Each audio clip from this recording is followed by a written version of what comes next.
Masya Allah, Masya Ustadz, ya Allah. Penampilan yang luar biasa.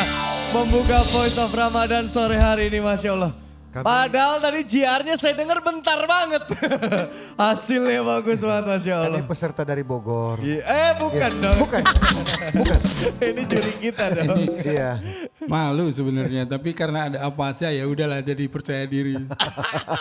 Baru minggu ketiga akhirnya Ustadz punya rasa percaya diri untuk tampil di panggung sendiri. Tapi Tat, sisa-sisa perjuangan Laskar Pajang masih ada Tat. Udah pisan ya Tam. Udah tahunan, udah lama Iya, gitu. semua orang tahu lah Ustadz dulunya adalah anak band. Terus kemarin lucu banget waktu di meja juri, waktu commercial break, ingat gak kemarin Apasya nanyain sesuatu ke Ustadz? Ya. Ustadz Erik, jujur deh sebenarnya emang iya dulunya cita-citanya jadi Ustadz. Ustadz Erik bilang enggak. Emang enggak. Jadi saya itu sebetulnya cita-citanya jadi Beethoven, jadi Mozart gitu. Karena ngelihat mereka tuh kayaknya keren banget gitu, sopang gitu, bikin konser gitu ya. Nah pengennya seperti itu. Gitu. Jadi passionnya di musik dulu. Ya sebetulnya passionnya di musik dulu. Oke. Jadi waktu ya namanya anak Bandung, waktu muda kita ngeband gitu ya. Saya ikut Kang Hari Rusli gitu, ikut ngeband, ikut bikin band, ikut rekaman gitu. Kemudian diseriuskan dengan saya itu ada kesempatan peluang untuk sekolah musik. Oke. Jadi memang dari SMA tuh waduh alhamdulillah nih ada beasiswa di Italia di Conservatori Rome gitu ya, Rome Conservatori. Jadi memang tempatnya belajar musik di sana. Oke. Nah dari situ saya udah wah pokoknya nggak mau lanjut kuliah, nggak mau apa-apa. Belajar bahasa Itali gitu ya, udah 3 bulan belajar gitu. Ya tapi qadarullah ya. Jadi pada saat itu tahun 89 tuh ada di Italia itu ada korupsi besar gitu yang sampai akhirnya dibekukan semua beasiswa dan lain-lain gitu. Jadi saya sampai waduh ya sebagai anak muda gitu ya down banget gitu ya Allah.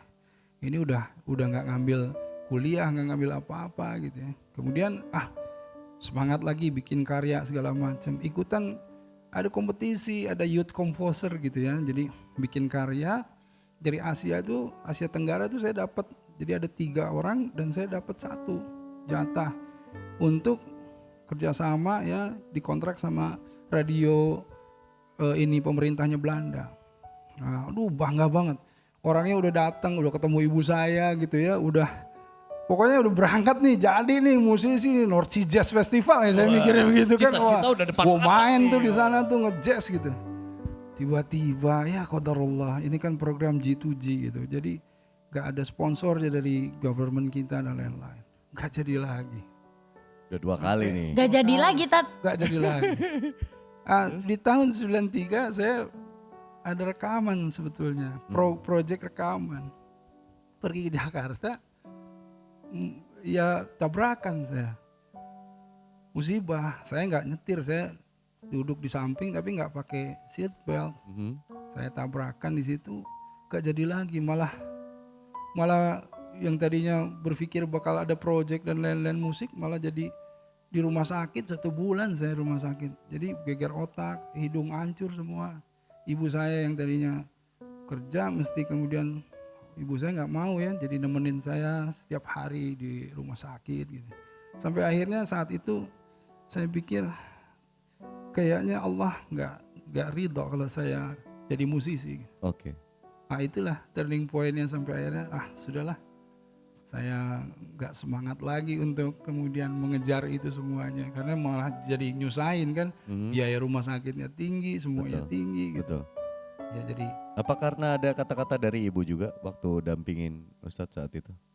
iyalah ibu yang saya menyadarkan. tuh ya segalanya lah ibu saya tuh sebetulnya nge-support apapun yang saya mau yang saya inginkan gitu ya. Jadi alhamdulillah pada saat itu saya ditenangin sama ibu saya padahal dalam kondisi saya tuh sebetulnya ya orang lagi ngejar sesuatu yang menurut kita ini luar biasa tapi kemudian dipatahkan dengan kejadian-kejadian yang kita nggak bisa apa-apa juga gitu. Berarti kalau dengar kisahnya seperti itu, bisa dibilang itu titik baliknya seorang Ustadz Erik. Ya di situ.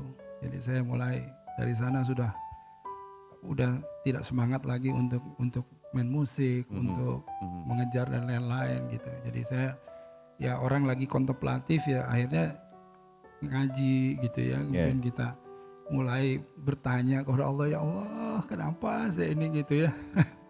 Salah apa ini saya ini ya Allah, kok sampai ya saya nggak macam-macam padahal, tapi kok kenapa kok nggak bisa gitu. Ada aja Tapi ibu penghalang. sendiri pada akhirnya lebih senang lihat Ustadz Erik yang sekarang atau Ustadz Erik yang dulu yang jago main musik? Saya nggak tahu ya kalau ibu saya senang yang mana, tapi kerasanya yang sekarang. Mudah-mudahan. Insya Allah, karena ibu saya selalu bilang sabar nak, sabar. Nanti kamu akan bisa seperti apa yang kamu inginkan katanya. Ya Allah ya Rabb. Pak Ustadz, kalau kita menjalani hidup seperti itu ya, seperti yang Pak Ustadz tadi ceritakan, ini rasanya memang hidup Pak Ustadz ini dituntun sama Allah gak sih untuk sebenarnya ini loh arah yang lebih baik untuk Itu dia, karenanya saya nggak pernah menyesali dan lain-lain. Justru ini hikmahnya gitu. Kadang kita tuh kalau menemui kesulitan tuh sepertinya kita tuh sedang tertutup semuanya. Padahal Allah itu siapin sama kita jalan yang lebih baik, jalan yang lebih indah ke depan. Tapi kita kadang-kadang nggak sabar. Toh sekarang kita lihat, alhamdulillah ala kulli hal. Segala puji bagi Allah terhadap apapun yang ditetapkan oleh Allah sekarang. Saya bisa seperti ini, saya bersyukur betul. Yaitu bukan jalan saya dan saya ikhlas betul. betul. Gitu. Coba kita tanya sama ibunya Pak Ustadz. Assalamualaikum. Waduh, ada ibu saya. Waalaikumsalam Ico. Ya Allah ya Rob. Sebelah sini geser Ustadz. Mas Dika akan ke sana Mas Dika. Ini Mas Dika. adalah Ibu Meti Nasution. Ibu masih sehat loh Tat. Iya, ini cantik. ya Allah, ini ya Minco, aduh ya Allah. Saya kira nggak ditelepon ibu. Ya Allah. Ibu ini luar biasa. Gimana? Bahkan saya kemarin baru lulus S2 tahun-tahun kemarin. Ibu yang paksa saya supaya ayo kamu ambil S2 lagi, sekolah lagi kamu. Saya ini sibuk, saya dakwah keliling kemana-mana. Ibu daftarin saya dan ibu juga daftar ikut sekolah S2 itu. Nemenin saya seumur udah 70 lebih tapi ibu masih mau nemenin saya sekolah. Ya Allah ya Rabb. Jadi S2 udah selesai Tat, Alhamdulillah, berkat sekarang- ibu juga. Berkat ibu. Saya lagi ngambil S3 sekarang malah. Ya Allah. Tapi ibu yang betul-betul daftarin saya, ngurusin saya semuanya sampai udah tuh kamu tinggal masuk. Kita tanya sama Ibu Meti, apa sebenarnya alasan terbesar Ibu mendorong Ustadz Erik sejauh ini untuk mendalami ilmu agama? Ya karena saya lihat sebelum-sebelumnya kan kalau dalam bidang musik kok kayaknya mentok aja gitu. Mau keluar negeri, mau kemana kok sepertinya ada aja halangan. Jadi memang rencana Allah itu berbeda ya, kita merencana tapi Allah yang maha menentukan. Seperti itu. Jadi saya support apapun yang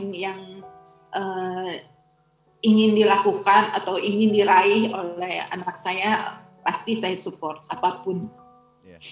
Tadi Pak Ustadz sempat menceritakan titik balik hidup dari seorang Ustadz Erik di saat mengalami musibah dan Ibu mendampingi di sana. Saat itu ingat nggak, mungkin Ibu menyelipkan sesuatu pesan untuk Ustadz Erik saat itu ketika sedang mengalami musibah?